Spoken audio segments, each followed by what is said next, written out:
Bismillahirrahmanirrahim. Assalamualaikum warahmatullahi wabarakatuh. Alhamdulillahirrahmanirrahim. Segala puji dan syukur kehadirat ilahi Rabbi. Salawat serta salam semoga terlimpahkan kepada Nabi Muhammad SAW. Hari ini kita kuliah manajemen proyek dengan tema network planning ya. Ini bagian pertama. Nah, network planning ini adalah sebuah cara untuk membuat perencanaan ya. Nah, pada perencanaan satu proyek terdapat proses pengambilan keputusan dan proses penetapan tujuan. Nah, kalau kita melihat proyek sebagai sebuah sistem secara keseluruhan, maka perencanaan proyek ini sebagai bagian dari subtotal sistem ya.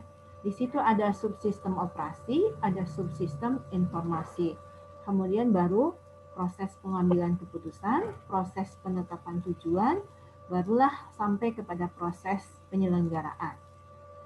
Nah, untuk bisa memperoleh sebuah perencanaan yang tepat, maka kita membutuhkan informasi yang tepat dan kemampuan untuk mengambil keputusan dengan tepat ya. Nah, proses pengambilan keputusan dan penetapan kebijakan serta proses penyelenggaraan ini merupakan sistem operasi pada perencanaan proyek. Bila perencanaan proyek merupakan sebuah total sistem, maka penyelenggaraan proyek tersebut akan terdiri dari sub-subsistem, yaitu subsistem operasi tadi dan subsistem informasi ya. Nah, ini ketika kita membuat perencanaan itu harus diperhitungkan secara matang sehingga ketika kita mengambil keputusan itu bisa mengambil keputusan dengan tepat. Kapan proyek itu akan dimulai, kemudian berapa lama proyek itu akan dilaksanakan, dan kapan proyek itu akan selesai. Dengan biaya berapa, kemudian diperhitungkan juga hambatan-hambatan dari proyek yang akan kita laksanakan tadi. Nah, konsep network atau jaringan ya, itu disusun oleh perusahaan, awalnya oleh perusahaan jasa konsultan manajemen BOAS. Ya, di situ ada BOAS, Allen dan Hamilton ya, tahun 1957 di bawah naungan perusahaan pesawat terbang Lockheed. Ya, kebutuhan penyusunan network ini dirasakan perlu karena perlunya ada koordinasi dan pengurutan kegiatan pabrik yang sangat kompleks ya, saling berhubungan, saling tergantung satu sama lain. Karena itulah kita butuh membuat perencanaan agar perencanaan dan pengawasan kegiatan dilakukan secara sistematis sehingga hasilnya bisa diperoleh secara efisien. Network ini menjadi sistem manajemen dalam menyusun perencanaan penyelesaian proyek. Tentu di sini dibutuhkan waktu dan biaya yang paling efisien yang kita harapkan sehingga pada saat pelaksanaan proyek kita sudah tidak ada hambatan ya, karena kita sudah memperkirakan berapa biaya, kemudian berapa waktu, kemudian mana waktu yang paling panjang dan mana waktu yang paling pendek ya. Prinsipnya network itu dipergunakan untuk perencanaan penyelesaian sebuah proyek. Nah, ini network ini merupakan sistem manajemen, juga merupakan sistem pengawasan dalam hal membuat perencanaan ya. Sehingga kalau perencanaan sudah menggunakan network, maka sudah diperkirakan nanti bagaimana cara pengawasannya, kemudian bagaimana tahapan-tahapan penyelesaian pekerjaan tersebut. Nah, kalau kita lihat berdasarkan sejarahnya, memang sejak diperkenalkan di tahun 1950-an di Amerika oleh DuPont Company ya, secara independen, network planning ini mulai berkembang di negara-negara lain ya. Dua metode awal pada network planning yang dikenal adalah CVM dan PERT. Ya, di sini ada dua network ya. Kemudian CVM itu mengoptimalkan garis kritis ya, sedangkan PERT itu lebih melihat kepada waktu optimis dan pelaksanaan yang paling sering lakukan. CPM bergantung pada PET yang dapat mengatasi masalah penjadwalan kerja. CPM lebih banyak mengarah pada bagian permasalahan biaya dan waktu. Nah, karakteristik umum dari dua metode ini adalah sebuah proyek bisa diubah menjadi paket pekerjaan atau paket kegiatan yang terdefinisikan dengan baik, ya. Jadi masing-masing metode memang saling melengkapi, ya. Dua-duanya memiliki keunggulan. Nah, sebuah pekerjaan harus dilaksanakan pada urutan kerja tertentu dengan sebuah urutan kerja berbentuk S. Kegiatan dapat ditentukan awal proyek dan akhir proyek. Pada CPM yang dilakukan adalah menentukan dan mengoptimalkan terjadinya garis kritis. Sebuah pekerjaan yang dilakukan tanpa memiliki garis kritis dapat dilaksanakan lebih cepat atau lebih lambat tanpa mempengaruhi pelaksanaan keseluruhan sebuah proyek. Pada metode PET, pelaksanaan berdasarkan pada perkiraan yang tidak tentu, didominasi oleh kecenderungan, yakin ada akan waktu yang akan dikerjakan, berarti pendekatannya ini sangat optimis, ya, berdasarkan pelaksanaan yang paling sering digunakan, dan tidak yakin akan waktu yang direncanakan.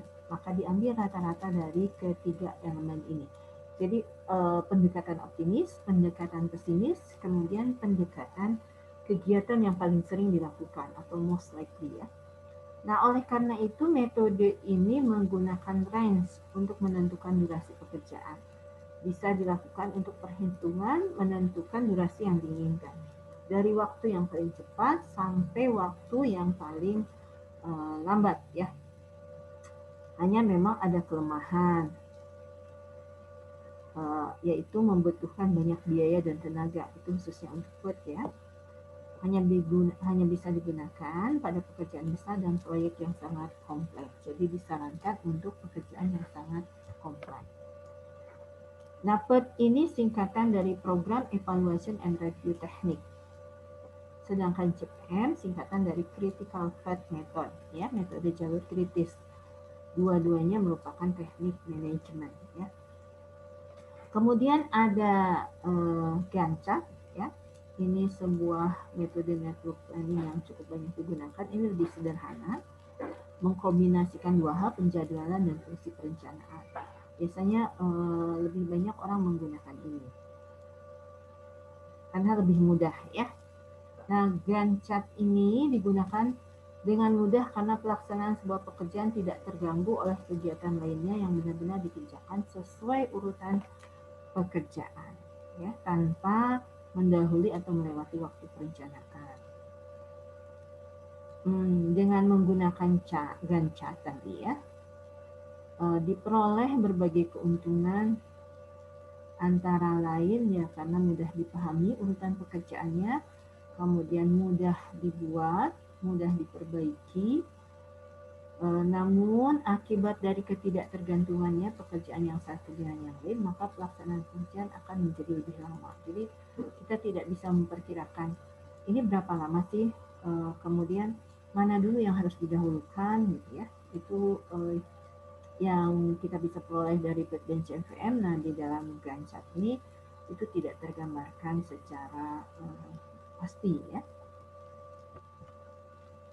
Nah, pengertian network planning itu sendiri adalah jadwal kegiatan pekerjaan yang berbentuk diagram, ya, diagram network, sehingga dapat diketahui pada area mana pekerjaan yang termasuk ke dalam lintasan kritis dan harus diutamakan.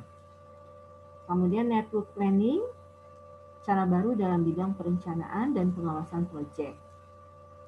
Network planning ini juga merupakan teknik perencanaan yang dapat mengevaluasi interaksi antara kegiatan per kegiatan. Jadi ada urutan-urutannya itu lebih jelas dari kegiatan yang harus dilaksanakan, ya. Menurut Sofwan Wadri, bahwa ini masih buku lama, ya, network planning ini pada prinsipnya adalah hubungan ketergantungan antara bagian pekerjaan yang digambarkan atau divisualisasikan dalam diagram network. Nah, dalam diagram tadi akan kita ketahui mana pekerjaan yang harus didahulukan, mana pekerjaan yang bisa dibelakangkan, mana yang perlu lembur, mana yang tidak perlu lembur, ya. Mana yang tergesa-gesa dan mana yang tidak perlu tergesa-gesa.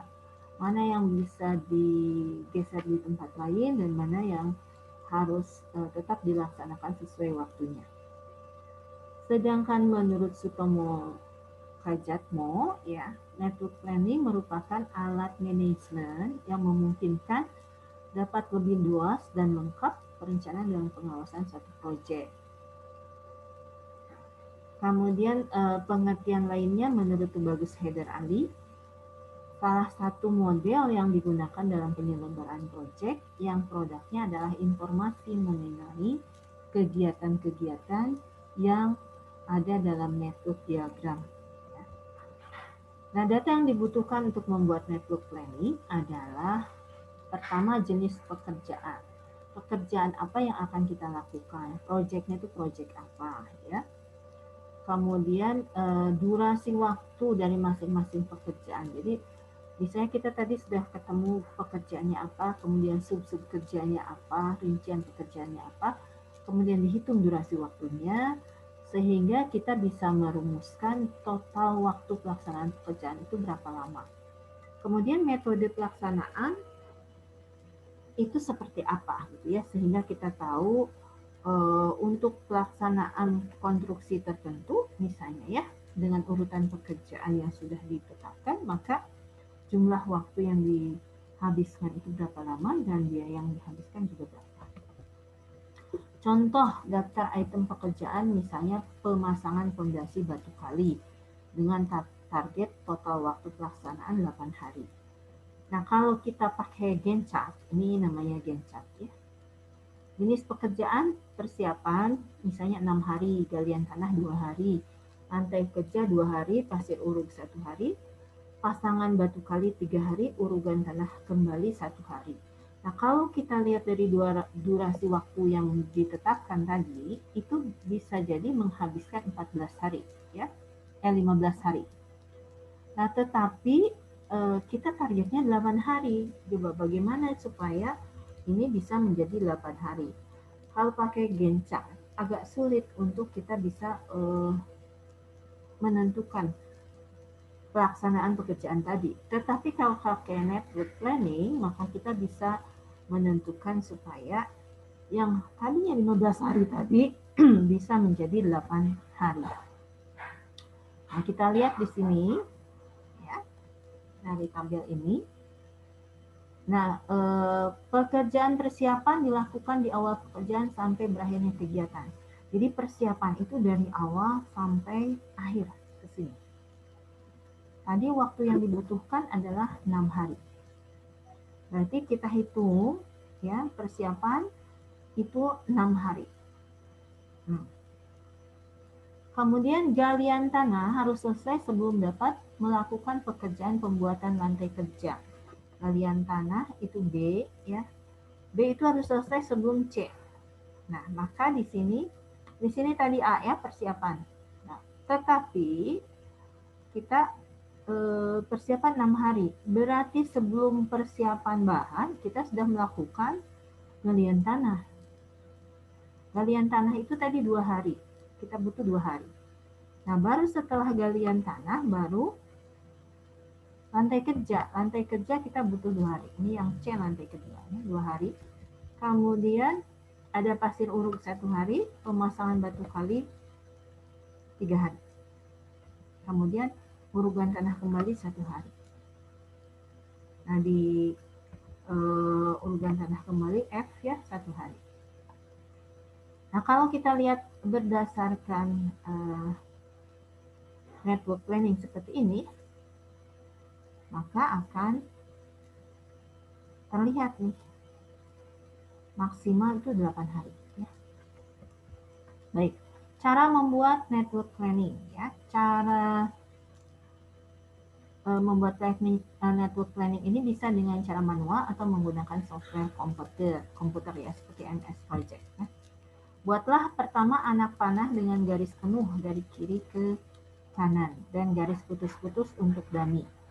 Keterangan kegiatan ditulis di atas anak panah, sedangkan kurun waktu di bawahnya. Hindarkan sejauh mungkin garis menyilang. Peristiwa kejadian dilukiskan sebagai lingkaran dengan nomor yang bersangkutan jika mungkin berada di dalamnya.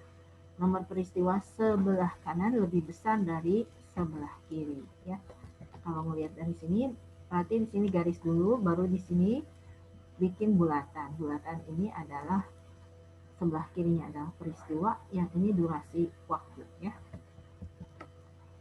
Tujuan teknis analisis jaringan kerja ya untuk mengkoordinir semua unsur proyek, elemen proyek dalam satu rencana utama, ada master plan ya.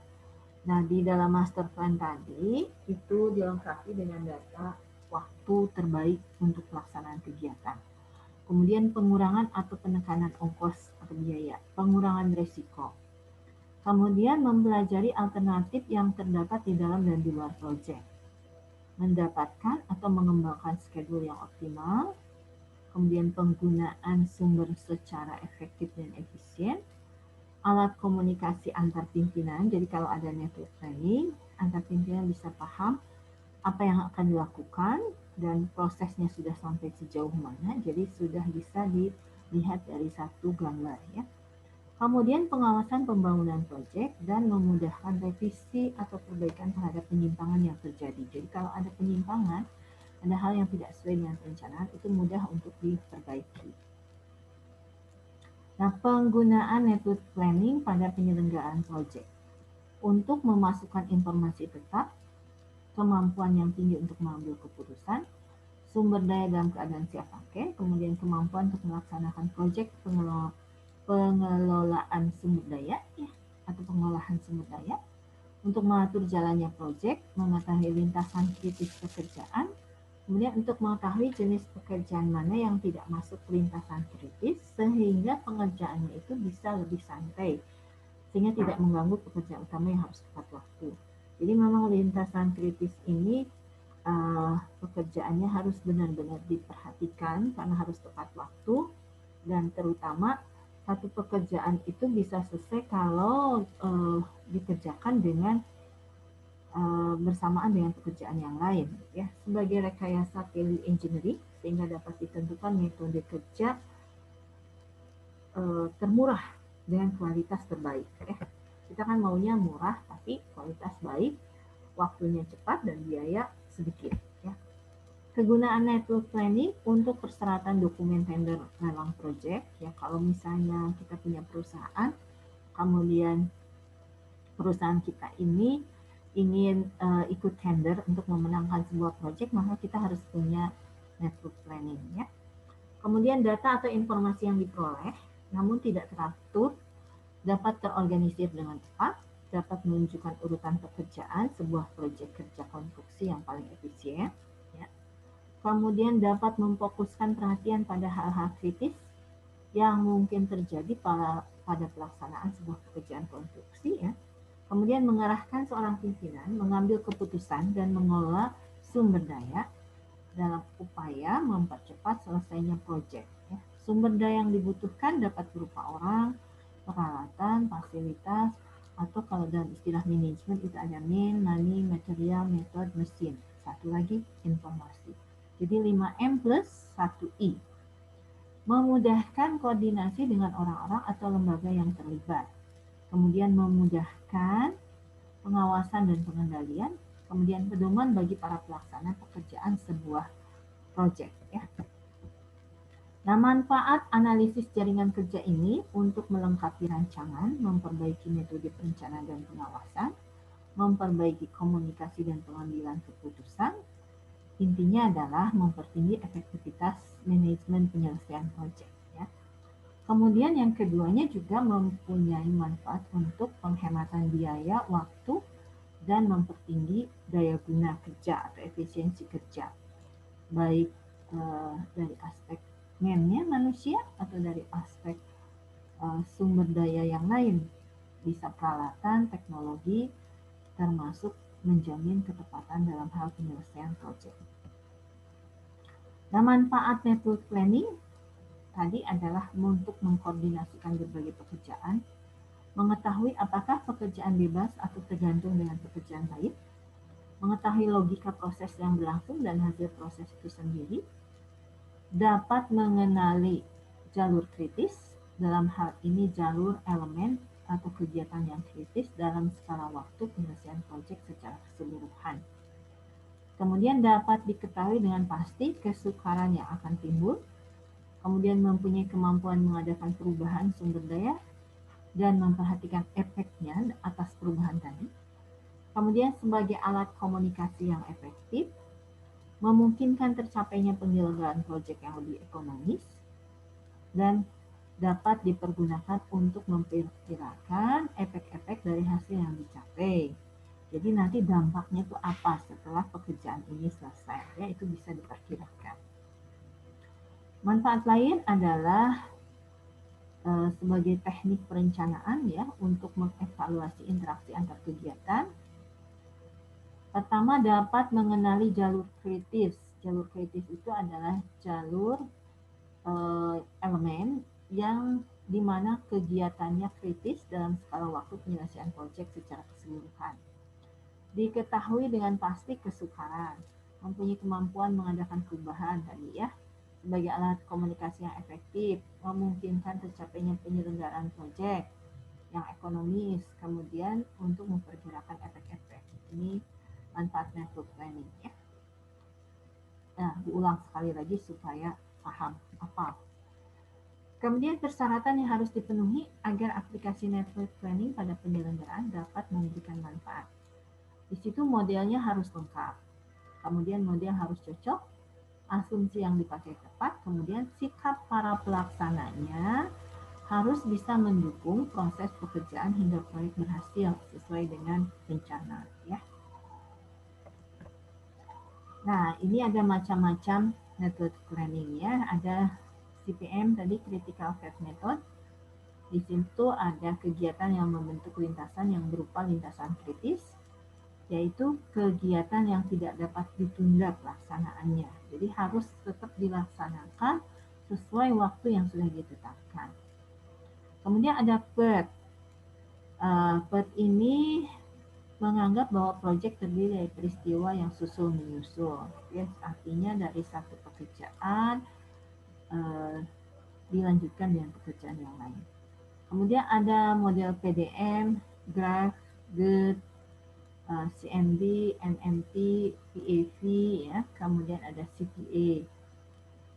Nah, dari yang banyak itu yang sering digunakan itu hanya dua, CPM dan PERT, ya. Nah, perbedaan CPM dan PERT, persamaan dulu ya. Persamaannya terletak pada visualisasi proyek. Itu sama menggunakan diagram, ada bulat, ada tanda panah, sama. Nah, digunakan untuk menangani proyek, memerlukan prasyarat di dalam pelaksanaan kegiatan, kemudian melakukan pendataan waktu setiap operasi sehingga dapat menggunakan waktu semaksimum mungkin dan pembiayaan yang seminimum mungkin ya. Kemudian sama-sama membentuk lintasan dari kegiatan. Perbedaannya, PERT menganggap proyek terdiri dari peristiwa susul menyusul, sedangkan CPM terdiri kegiatan yang membentuk lintasan atau beberapa lintasan. CPM digunakan di bidang kontraktor, PERT di bidang research and design. Ya. Kemudian CPM terletak pada waktu dan peristiwa, manfaatnya, sedangkan PERT terletak pada biaya dan kegiatan. Ya. Nah, PERT digunakan pada perencanaan pengendalian proyek yang belum pernah dikerjakan, sedangkan CPM digunakan untuk menjadwalkan dan mengendalikan aktivitas yang sudah pernah dikerjakan sehingga data, waktu, dan biaya setiap unsur kegiatan telah diketahui oleh evaluator. Pada PERT digunakan 3 jenis waktu, yang tercepat, terlama, dan terlayak. Sedangkan CPM hanya memiliki satu jenis informasi waktu yang paling tepat dan layak untuk menyelesaikan satu proyek. PERT ditekankan tepat waktu, sebab dengan menyingkat waktu maka biaya proyek turut mengecil. Sedangkan pada CPM menekankan tepat biaya. Jadi PERT itu tepat waktu, CPM tepat biaya.